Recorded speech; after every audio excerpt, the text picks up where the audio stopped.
instance, the law is there. Let's say there's a father of three who happens to be in the wrong place at the wrong time, and somebody kills him. He's, you know, that means that those children, that spouse, just has no one to take care of them. So the restitution is to compensate that, that family for their loss. So the law makes sense. But in a situation where the so-called victim is also the aggressor, Right. as in her situation, it doesn't make any sense because, if she's also a victim as well as the aggressor. So with you running for being a judge in Montgomery County here in Maryland, and in Judge Claudia Barbara, and we talked about these judge issues and them using their discretion. It just seems like we got to have these conversations with judges, but we can never have these conversations with judges because they can do anything they want, which is an understanding. A lot of people don't really understand that. It's like, well, this is the law, but the judge has discretion, and these discretions that the judges use seem so arbitrary. It doesn't seem like what we would like to hear their thought process in their judgment, because that's the only thing we can talk against is their thought process of the why. Well, actually, this one is a little bit different because usually we say that this is a judge's discretion. The judge said that the court did not have any discretion because that's the law. So for something like that, they need to go back to the legislature and ask the legislature to put in some exceptions. You shall pay if you have been found to be guilty of this crime. You should pay restitution, except if you yourself were a victim, as in Miss Lewis's situation. Wow, it's so harmful. It's so harmful to so many communities, to so many people, and I think these type of judgments create anarchy. There's not much we can put our hopes on, whether it be political with the executive branch, whether it be the legislative branch. But when it comes to the judicial branch, and we can't even put our hopes in the judicial branch, then we're throwing our hands up in the air and going, okay, now what are we supposed to do? Now, how can we move forward as a community of people when we don't even get, it's not ruling in favors. It's just understanding the rulings. If we could understand the rulings, then maybe we could stomach it, whether it's swallow it or whatever, but then be like, okay. But we're not even getting that. But the interesting thing of what you're sharing is that you hit the nail on the head when you said it has everything to do with judicial discretion in the sentencing phase. And that's where, you have this type of shocking outcome. And a lot of times during the sentencing phases, the judges do spend a lot of time listening to what the probation officer has to say, what the victim impact statements are, and all of that. They get a whole large laundry list of explanations as to why the sentencing should be what it is. You have the prosecution arguing one sentence, and then you have the defense arguing something else. But it is left up to the judge, and yeah, it's very discretionary. And we sat through statewide equity meetings, Dr. Dyer and Mary Lynn Pierre, where we learned of a judge on the Eastern Shore that made a discretionary sentence on a simple assault case, and gave someone 10 or 12 years for a street fight. Right. So, it does, judges matter, who is in the bench matters. So it really does, except in this situation, this is Iowa, and there's no discretion. And that's why this one actually has to go to the legislature. Oh, okay. Yeah. Yeah, sometimes that's the case too. Mm-hmm. But we do have guests, and we want to. Yes, we do. To, yeah. And if I may introduce them, you guys want me to read your bio? Very impressive. We have with us We have with us Ms. Colette Watson. Thank you, Ms. Watson, for being with us. She's the Media 2070 Director and Free Press's Vice President of Cultural Strategy. She helps guide narrative change, community partnerships, and strategic communications with artists, media makers, creatives, and advocates to shift power toward a just future media system. Before joining Free Press, Ms. Watson worked at Black Alliance for Just Immigration and in the New York office of J. Walter Thompson Advertising Company. A proud native of Gullah Country, I want to hear more about that. A proud native of Gullah Country, South Carolina, Ms. Watson is a member of Delta Sigma Theta sorority and a graduate of Howard University School of Communications. Go Bison! Woo! I'm a Bison myself, so very happy to have you, Ms. Watson. We also have with us Ms. Vanika Williams. She is the Media 2070 campaign manager. Ms. Williams supports the Free Press team in the development, design, and successful implementation of the Media 2070 campaign for media reparations. This includes liaising with coalition partners, fostering external relationships, supporting newsroom training, and developing a curriculum and necessary collateral materials. Before joining Free Press, Ms. Williams was engaged in faith and community organizing work in St. Louis. As a graduate of the University of North Carolina at Chapel Hill, Ms. Williams uses her talents to amplify Black stories and liberate Black lives. Ladies and gentlemen, please welcome Ms. Watson and Ms. Williams. Thank you. So I got, before Miss Watson talks, so she's a Kakalaki.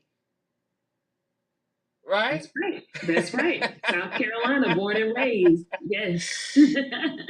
Tell us more because I'm not versed in Kakalaki, so please. Oh yeah, it's my pleasure. Thank you for having us. I was born in a town called Georgetown, which is about 60 miles west of Charleston, South Carolina, which a lot more people are familiar with. And Charleston being a port city, much like Kingston or other cities around the globe, that were places that our ancestors were brought to during the time of the African slave trade. And what you have in that area is a culture and a dialect known as Gullah or Gullah Geechee, which is really still a lot of what our ancestors brought with them. In terms of the expressions, food ways. If you watch the series High on the Hog on Netflix, it explains a lot of that. And so that's my maternal family background. Well, I have to say I've had some of the best shrimp and grits down in your Gullah area. So I had some hog down there. So, but we'll talk about that later. I love the good food. Eating. Yeah. Yes, good eating. Well, the reason we brought you here is the 2070 project and the topic of media reparations. So tell us what you're doing in that area and why media reparations is something to pay attention to. Absolutely. Well, as I listened to the really excellent conversation around what is happening in terms of policies and how folks are navigating the criminal legal system or our understanding of issues like sex trafficking, all of these realities are shaped by narrative and what we expect of our judicial system, who we understand as a victim versus an aggressor, who we think has value, our understandings of race and politics and power. All of this is shaped by narrative. And the Media 2070 project, which that's 2070 for the year 2070, is a vision of a world 50 years from now where we have realized media reparations and Black people in all of our diversity and complexity have control of our own narrative. And we're no longer at the mercy of the historical media narratives that really uphold a myth of Black inferiority and criminality and other kinds of stereotypes of our people. And so for us, it starts with understanding media harm And we released a 100-page essay at the time of our founding 2 years ago, where we outlined historical examples of harm throughout history, from the very first colonial newspapers, which actually gained their revenue and stayed afloat from selling ads for enslaved African people. And since that time, we know that the media system has continued to be rooted in anti-Blackness in ways that have directly shaped our ability to exist in society today. And we believe that reparations are owed for that harm, but we understand it as a process, not just a one-time thing. And so there's a lot that's involved with repairing that material harm and that spiritual harm that's happened throughout history. And we're engaged in the process of dreaming up what media reparations means in partnership with a lot of our community collaborators. And I may have left something out, Vanikia, who's my amazing partner in this work. So please do jump in with anything that I neglected to mention. Well, two things before Vanikia talks is, one, I'm on the reparations committee here in Montgomery County. And the other thing is, you released a 100-page essay. 100-page? So who's going to read this besides me? Well, we have a lot of different folks from a lot of backgrounds involved in our work. Scholars and academics such as yourself, organizers, people who work in policy, community activists. And what we do is we really translate that essay into a lot of different forms. We have an audiobook coming this October. We also have shorter bites of content that we've been able to publish for everyone from Harvard Business Review to Essence Magazine, Yes Magazine, and where we are really constantly translating this concept of media reparations and applying it to real life situations and real life fights for justice. And then we lift up those examples of harm that are in that 100 pages. We lift them up one at a time and talk about them in various settings for people to really understand how media impacts our everyday life, especially the narratives that it upholds. And I would be remiss if I didn't say that if folks want to read that essay or maybe some of the smaller bites of content that we have, it's at media2070.org. But we're working on that, Dr. Dyer, making it as accessible as possible to everyone. You oftentimes mention the word reparations, and for some people, they find that word a sensitive word because it sounds like someone is looking for a payback. So how do you respond to this concept of media reparations? Well, for us, the way that we frame this process of reparations is, first of all, understanding that harm has taken place. Black journalists have been denied opportunity. Black journalists have been targeted, even killed in the course of trying to tell our stories. Black-owned media outlets like Ida B. Wells' newspaper, the Memphis Free Speech, they've been burned to the ground. The Tulsa Star in Tulsa, Oklahoma, at the time of the Tulsa Race Massacre. And then our folks who, even in the present day, have been trying to break into journalism or entertainment or book publishing are constantly shut out by gatekeepers.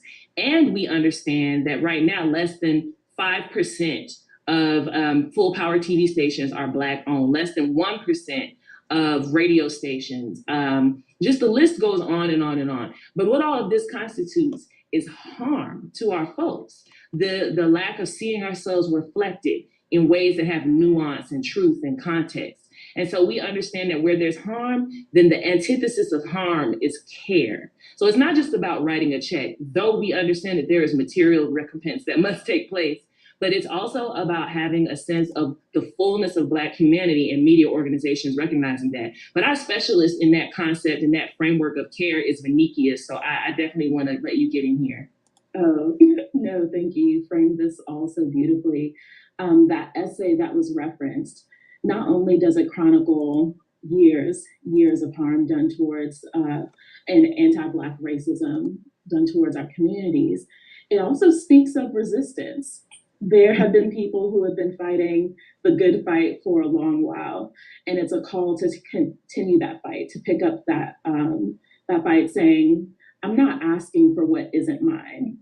And so when we talk about reparations, it's not giving me something that wasn't mine to begin with. It was unjustly stolen from labor to lives. and saying there is still something owed from past harms, and then things that are still currently perpetuated until this day. And so when we start talking about that, this all starts with an acknowledgement of all the harms that were done.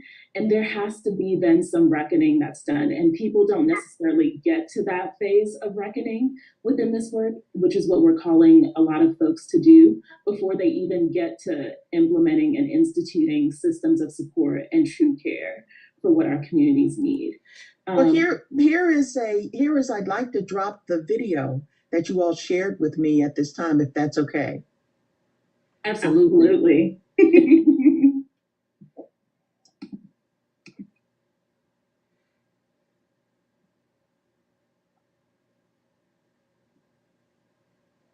Make sure you hit share audio on your share link. Otherwise, we won't be able to hear it, Judge Barber. Okay, thank you.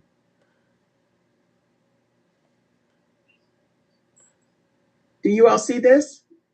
Yeah, so go back, start over again, and when you hit share, there's going to be share audio. So this way we'll hear it from your...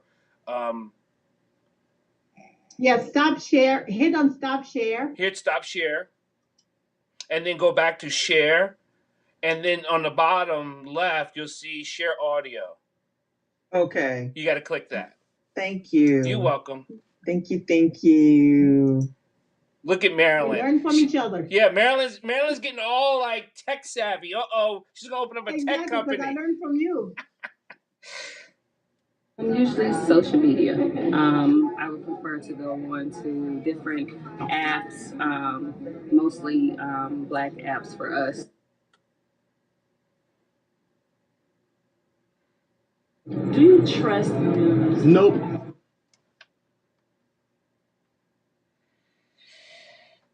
To me, it's all tabloid now at this point.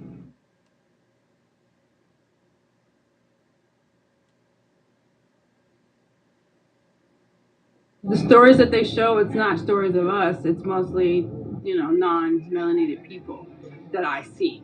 So if it could be more of us shown, then I would probably watch it more.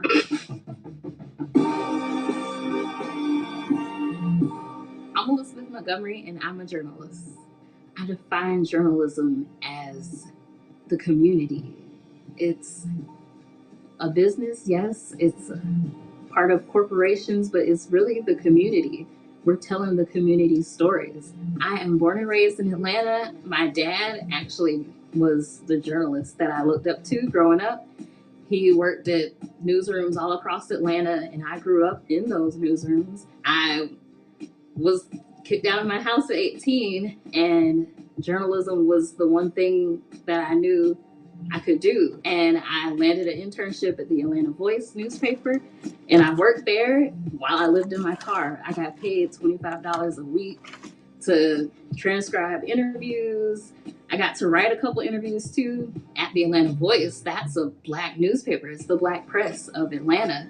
And working there really taught me that my community has a voice, the Atlanta Voice. And I really wanted to, it kind of instilled in me that the stories that need to be told are the stories that nobody really hears about. And so I learned early on that telling Black stories is what I'm passionate about and what I wanted to do going forward.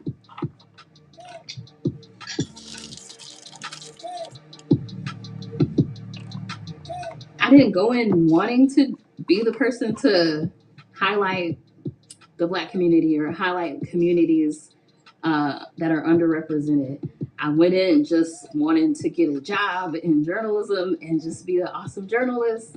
But once I saw that this was an issue, I was like, somebody has to write these stories because I'm meeting people, I'm networking out there, and there are amazing people doing amazing things, but they're not in the media, in the news. They say they care about diversity and they want the newsroom to reflect the community. And so they do things so that the newsroom can reflect the community, but they don't put the same support behind that.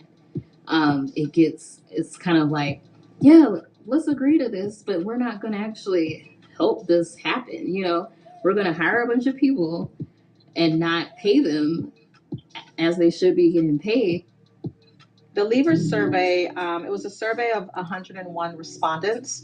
The central hypothesis at the start of it was that journalists of color leave the industry at the mid-career point. So there's the narrative before this is that you just have to focus on training the journalists of color, and that's enough. They'll come in once they have access, that's sufficient.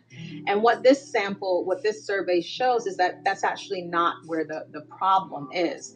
The problem actually may be the newsroom itself. When newsrooms are white dominated, and there is not the diversity that reflects the community or that reflects the demographics or the future of this country even, it means that stories aren't told truthfully.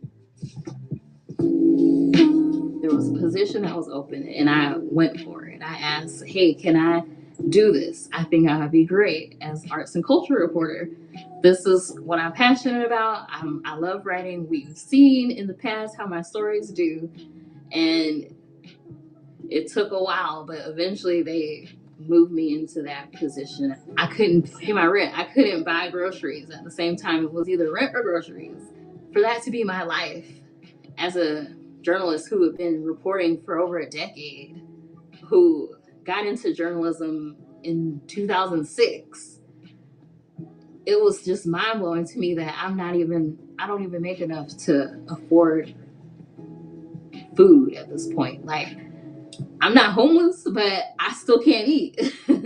It opened my eyes a lot because when that pay study came out and it showed that I make at least $25,000 less than a reporter who has less experience than me.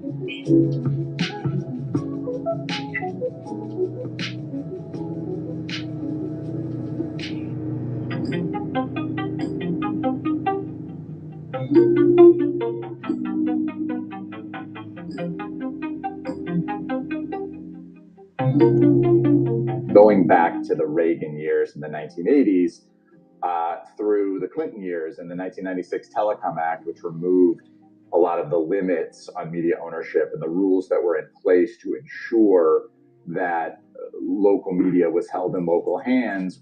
As soon as we got the Reagan administration, we had an FCC chairman who argued that the television is just another appliance, a toaster with pictures. This led almost directly to media consolidation. We see in 1985, immediately after public interest regulations were rescinded, we had Cap Cities purchasing ABC, Murdoch purchases 20th Century Fox, heavy concentration of ownership in local television by a few large corporations eroded the quality of news that Americans received. This was predicted by Pew after extensive studies in 2003.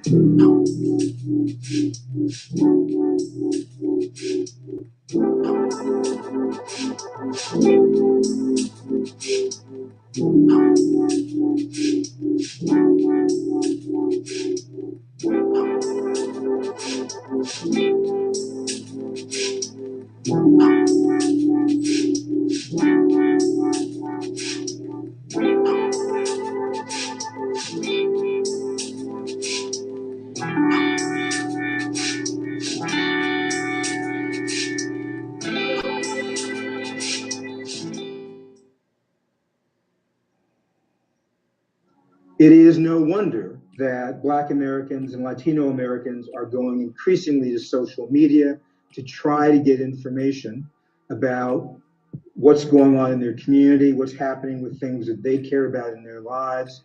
And you see that you have more and more people of color relying on social media. Black communities are repeatedly targeted online for disinformation. 70% of Black Americans use at least one social media site for daily information, a higher percentage than for whites. Recent social media campaigns have targeted Blacks to mislead Black communities about the COVID-19 vaccine, deterring Blacks from feeling safe about receiving it. There's a reason that Joe Biden came out and said that social media platforms like Facebook are killing people. They are particularly killing Black and brown Americans. Now, what it was that Biden, I think, exaggerated was failing to account for the entire communications ecology, not just social media, but the impact that it has on the lack of local newspapers, the lack of local news, the lack of information, correct information that people could trust.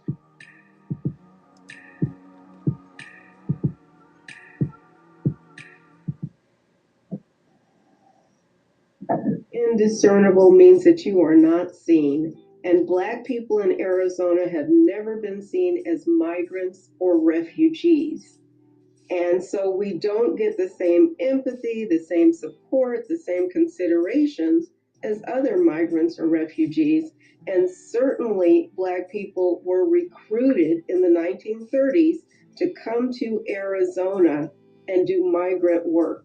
And so they were migrants in that sense, but they were also refugees in the sense that lynchings were prolific. And I wrote to PBS and I wrote to NPR about the lack of Black reporters, because essentially what the broader media has done is they send white reporters out to collect Black stories and filter them for white consumption. And that is something that very much needs to change. Wanda Tucker.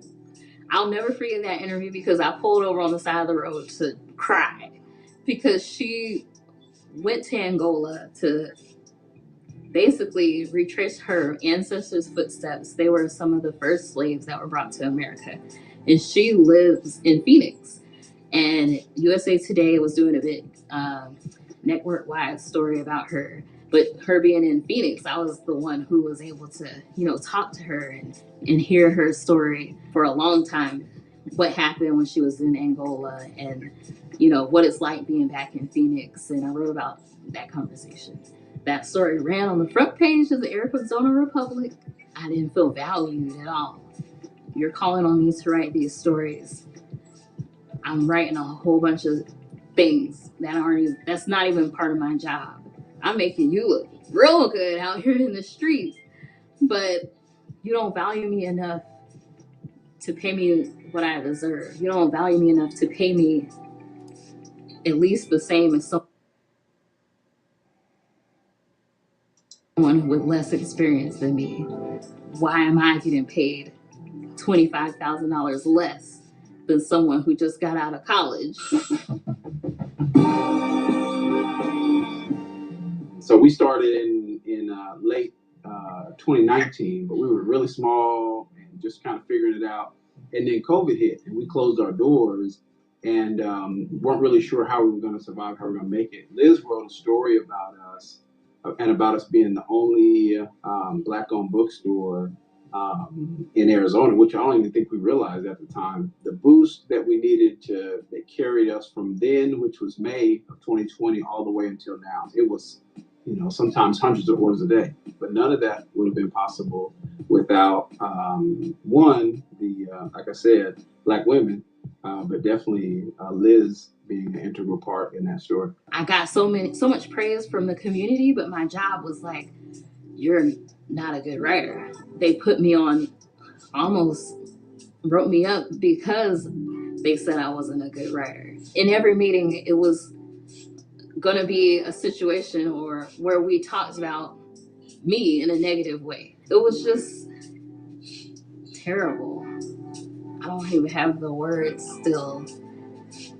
And it was belittling, and it really turned me into a different person. It's like I've been through a lot in my life, but I've always wanted to live, and I've always wanted to, fulfill my purpose.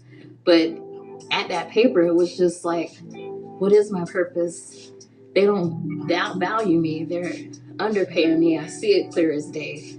Other people see it too. That entire 3 years that I spent was, personally, it was some of the worst experiences that I've had for my mental health and just self-esteem, really. It's very sad. Oh, it's very sad because this is what I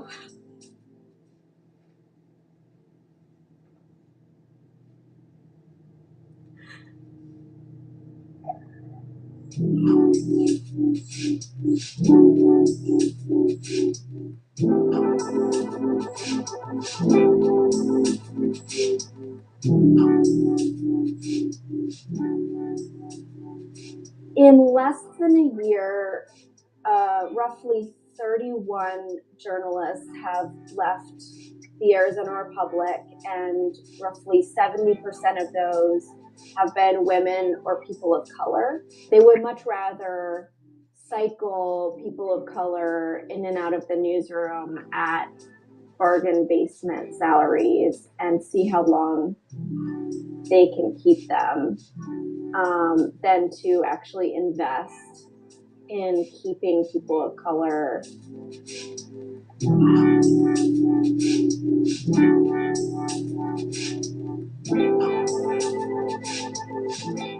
You know, our information systems have facilitated, the emergence of maintenance of whiteness.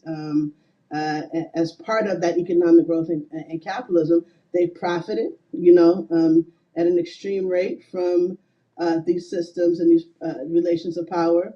They play a functional role in the production and reproduction of capitalism. So these infrastructures are making bank. They getting rich. Some of these infrastructures, especially this new technology, are producing white billionaires. So we understand that these infrastructures are not neutral.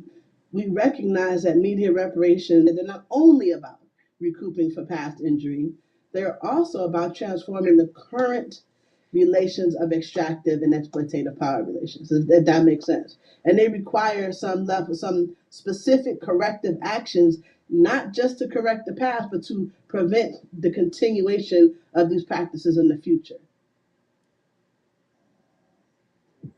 So now I moved on with a new job and I'm excited, and I make double what I was making as a reporter. It's not in journalism right now, but it's what I need for my life to move forward. And I'm excited to move forward with that. And I hope to keep writing stories. As a writer, the recurring theme of my life is I'm going to keep writing no matter what. And I'm going to keep telling the stories of the community.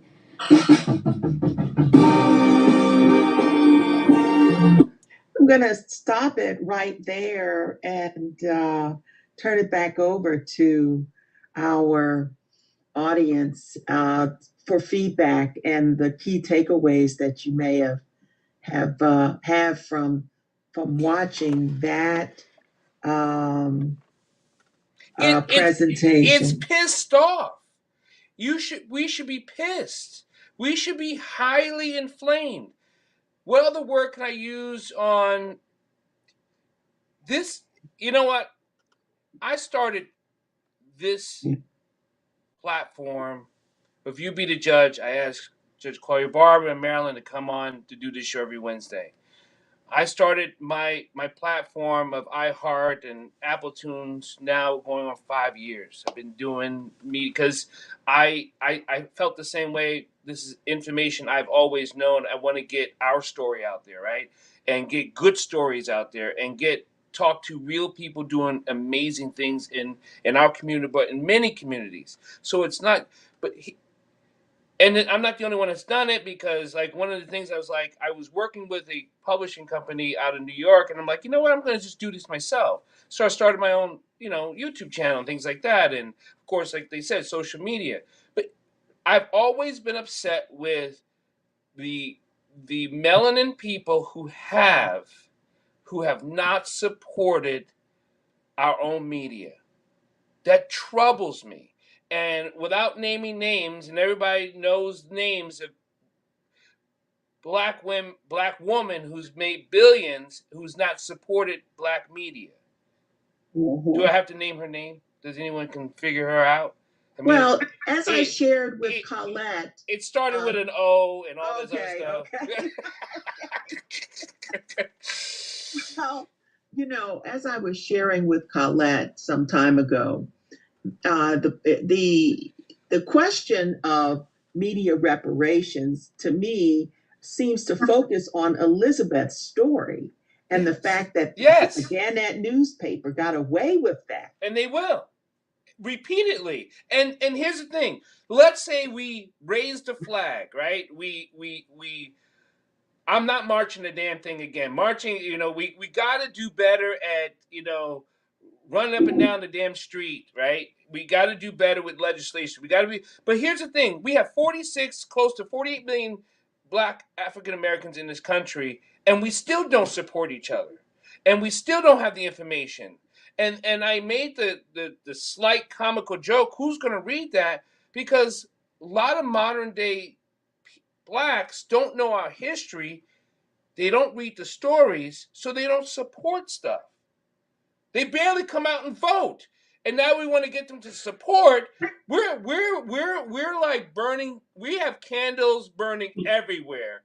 And it doesn't seem like it's lighting the path to awakening, but yet there's words being used out there called involuntary, what they call it? It's not slavery, it's involuntary movement. Transfer, right. It's not slavery anymore, it's involuntary transfer of people.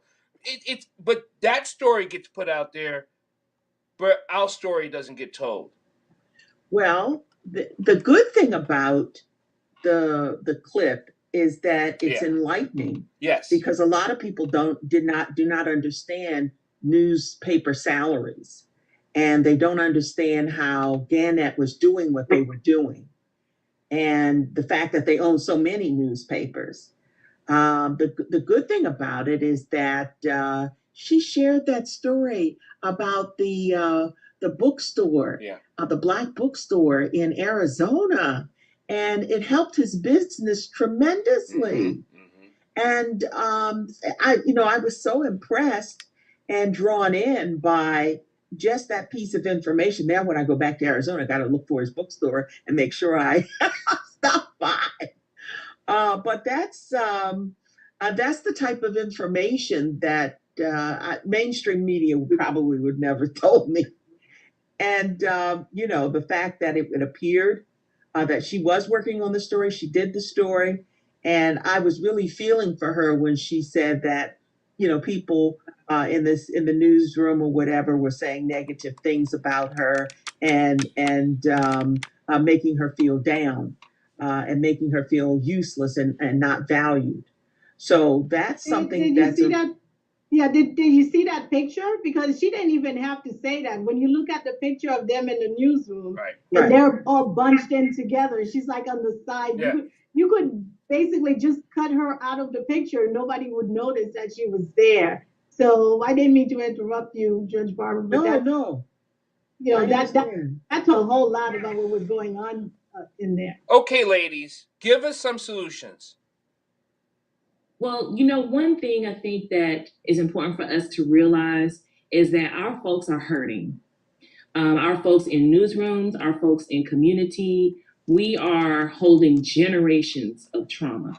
And when you talk about the ways that we show up, or some of us don't show up in the process, a big part of that is this pain that we're in. And when you look at Elizabeth, and that was an astute observation of how she was a part in the photograph, the tears that she sheds in the story. We talk about this in terms of dollars and cents, but there's also a deep physical, spiritual, mental toll that people like Elizabeth go through. And it's apt that we're having this conversation today because this is actually Black Women's Equal Pay Day, which is a holiday that was created, or an observance that was created to help us understand that it's not just Elizabeth, but Black women across not just journalism, but across all sectors, for whom over the course of a lifetime, Black Enterprise says it costs us about $900,000 over the course of a lifetime on average.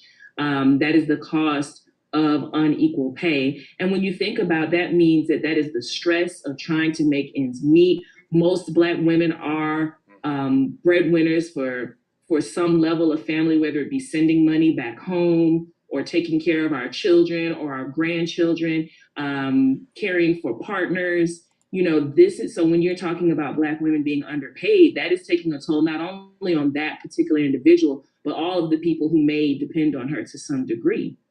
And so that pain that's being passed down. And so when we talk about solutions, the first solution we believe is information, which, as Judge Barber was just mentioning, we hope that the information we present is enlightening to folks. But from there, it's solidarity and the community supporting media makers like yourselves here on You Be the Judge, folks who also find themselves, whether it be in independent media environments or corporate media environments like where Liz was, but supporting the people who are doing this work in a way that is grounded in community.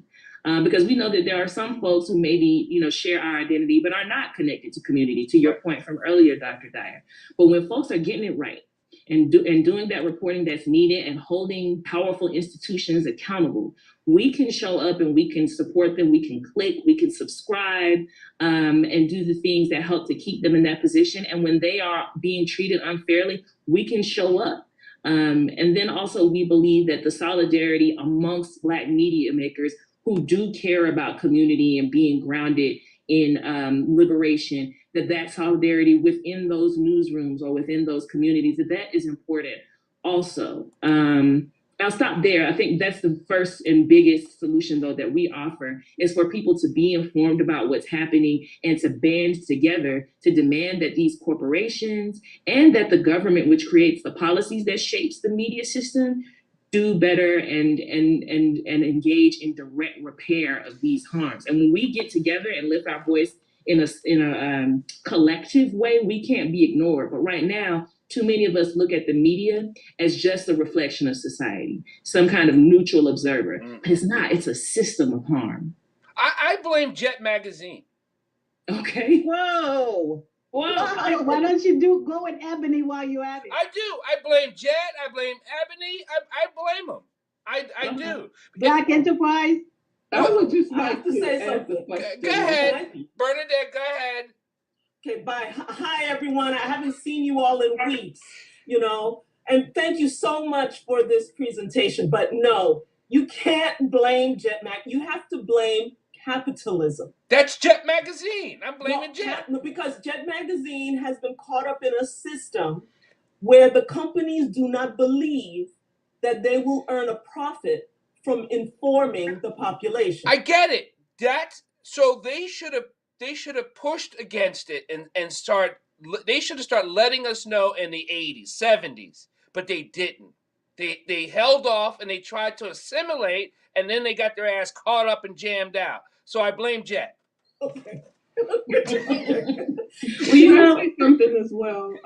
Sorry. This is Teresa. I'm not on camera because I'm eating. But when I saw the video, it came to mind, two things came to mind. One was a saying by Hans Morgenthau, who said that power is control over the minds of men, which is what the media does. And another thing that came to mind was the African proverb that unless the lion tells his own story, then we have to get the story from the hunter, who is always going to glorify his story. I just want to ask the question of how much of a role Tyler Perry, who has been deemed the media mogul, what do you have to say about him with regard to what you are talking about? That's a powerful question, Teresa. I think Tyler Perry is an interesting example of the possibilities when we have control over our own media. And I say that because he does control his own studio, which in the production system, you have a lot of people who are famous actors that we see all the time and we think they are very powerful, but they don't have the power to greenlight their own productions, whether that be movies or TV shows.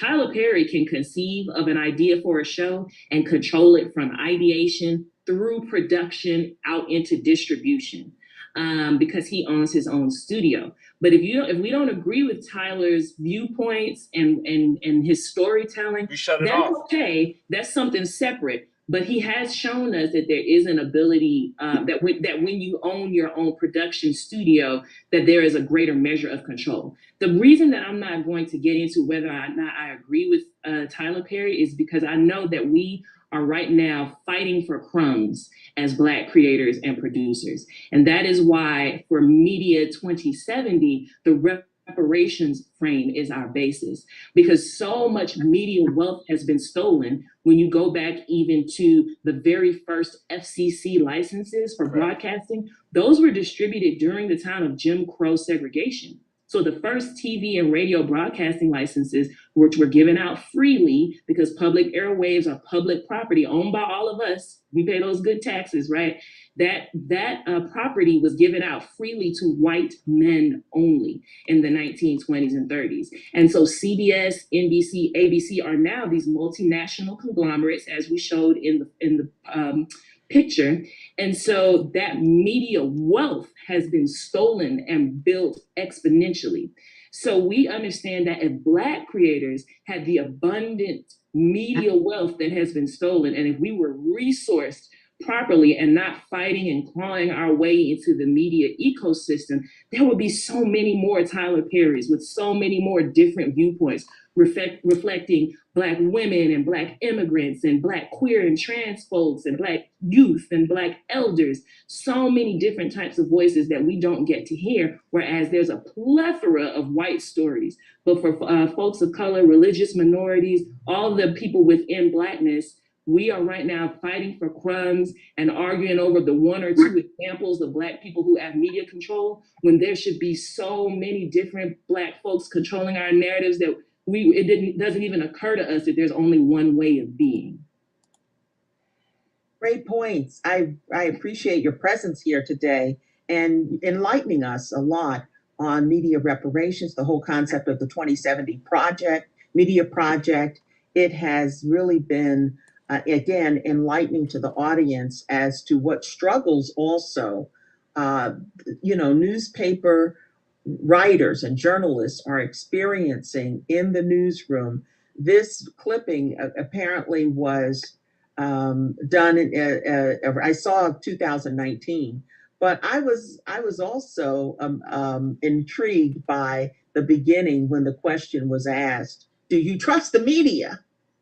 Absolutely not. Absolutely not. David, I definitely don't trust the media. The media has been doing black flags on the United States for such a long time. What was that? Was that the FBI? Okay, first of all, if you did not know, guest, we always have the FBI listening onto our show, and that's because of Judge Claudia Barbara and Marilyn Pierre. It has nothing to do with any of the work I've ever done. And Dr. Dyer, right. you know they're following you. You're the one who made them even know we existed. So if you hear different buzzes, let you know you're on the list. This is McCarthyism. Even though we have all these Black attorneys, we will still be put on a list. So don't worry about it. Just let you know your phone is being tapped as we speak, and I just don't want any surprises. But before we leave on a heartbreak, I want to thank everyone for listening to You Be the Judge. We're here every Wednesday from 6 to 7 p.m. You can always find us on iHeart, iTunes, and all your podcast channels. Just put in Bridges Live with Dr. Paul Dyer, and you'll get in You Be the Judge. But before you leave, Claudia, I want you guys to talk about where can we find the essay, how can we get in touch with you, and where can we send money? Because ultimately, we can support, and we can clickbait and all this other, but we need money. So let's get that out there. Absolutely. Vanikia, would you like to speak to that? For sure. So I did drop in the chat that you can go to mediareparations.org/essay if you're interested in seeing some of the things that have been talked about. All the highlights that Coletta's been mentioning throughout can be found within that essay. It was a labor of love. And so hopefully you'll engage with that. The main website, mediareparations.org, media2070.org will take you to the same place. That'll tell you how you can stay up to date on what we're doing as a project. That'll take you to our social media on Twitter and Instagram. The links to donate can also be found on the website. Just as we're moving this forward, working with partners, making media reparations both real and irresistible. Well, thank you. We'll make sure we get that out and put in the link. Go ahead, Evangelist Minor. You're on mute. You're on mute. Am I still on mute? Yep, nope, we can hear you now. Go ahead, dear. Hey, if I heard correctly, I guess my question is, if information has been made accessible to Black and Brown people, how is it um, that Facebook media has become a problem for Black and Brown people if this is their way of retrieving information? Well, my quick answer, and that's a great question, would be that those algorithms that determine what you see when you log on, those algorithms are designed by Facebook's engineers, who are often people who hold biases against the Black community, against various communities within Blackness. And the ways that they program those algorithms often are designed, first of all, for the most profit possible. And then often what's going to be most profitable is what's going to make you the most emotional, which will keep you there present on that website for those advertisers. And what's going to make you the most emotional oftentimes is lies, disinformation, things that are designed to make you hate your neighbor, to make you look at Black people or Muslims or immigrant people as though they are inferior. And this is the kind of thing that different people who are advertising online or politicians who are promoting themselves online, for instance, the Trump campaign, they did a lot of research on how they utilize this. They utilize those algorithms to make sure that they are particularly disinforming Black and Latino communities. And for Facebook, that dynamic means lots of profits because particularly those communities that they're talking about are online and being inflamed by it and talking about, well, what about Chicago and Black on Black crime and other kinds of skewed false narratives? That kind of thing is what keeps people looking at the website. For us, because it's being presented on an online platform, we think, well, it must be true. If they said COVID could be cured by drinking orange juice once a day, then it must be true because I see it right here on my Facebook. But it's not actually true, and it's even more dangerous for us because, of course, we are more susceptible to COVID for various reasons. So it just becomes a vicious cycle of being served information that's designed to keep us paying attention, and that's also false, and it makes a lot of money for Facebook. Now, also, at the very same time, social media platforms have democratized the media marketplace. You don't have to have a big budget to go and post on Facebook or to go live on YouTube. And that has been good for us. It's allowed people like Issa Rae and Quinta Brunson and others to get mainstream platforms on your HBO and your NBC and other places. We've broken through. But what we are seeing from those tech companies now is as they get bigger and richer, they're closing ranks with each other to make it harder for independent creators. Getting rid of the net neutrality rules and other kinds of things like that have been in place. And I could talk about it a lot more, but I know we have to leave, but that's a really great question. And I think if you want us to come back and talk big tech, we're all about it. So the answer is yes. Go ahead, Bernadette.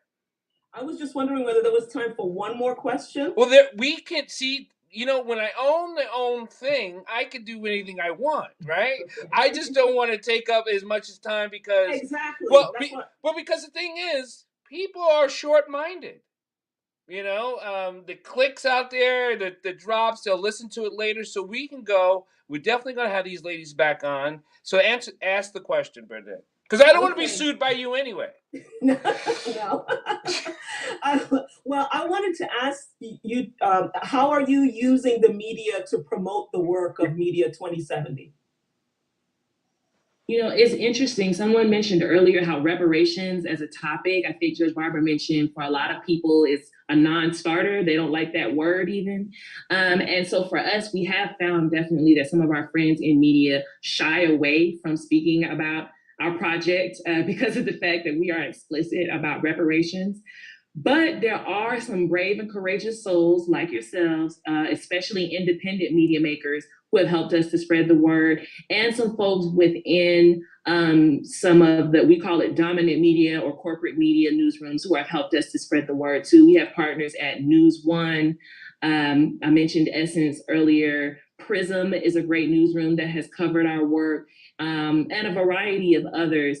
And we just keep moving forward and pushing forward, trying to make more space, more political cover for those Black folks and our allies in the media who want to talk about reparations, but maybe get pressure in their newsroom from editors and other folks to not talk about reparations, because we know that reparations are inevitable. Reparations will happen, and we don't know when, but we know that that is in the future. And there are folks that every day, with everything that happens in local communities, are getting more and more permission to write about it, and in turn to write about media reparations. So we've been on a number of podcasts, in a number of newsletters, especially, and a few quoted in a few articles in the New York Times, different places like that. But we're most proud of the independent media that have partnered with us. The New Black Times in Tulsa, Black by God out of West Virginia, the only Black-owned newspaper there, and folks like that. Well, we're going to stay on just a little bit, and for the rest of us, you just got to come back and tune in another time when we have these long videos on. So I'm going to say thank everyone and kick everyone off the live show, and we'll talk to you later. Thank you everyone for listening. You be the judge. We'll see you next Wednesday, and thank you.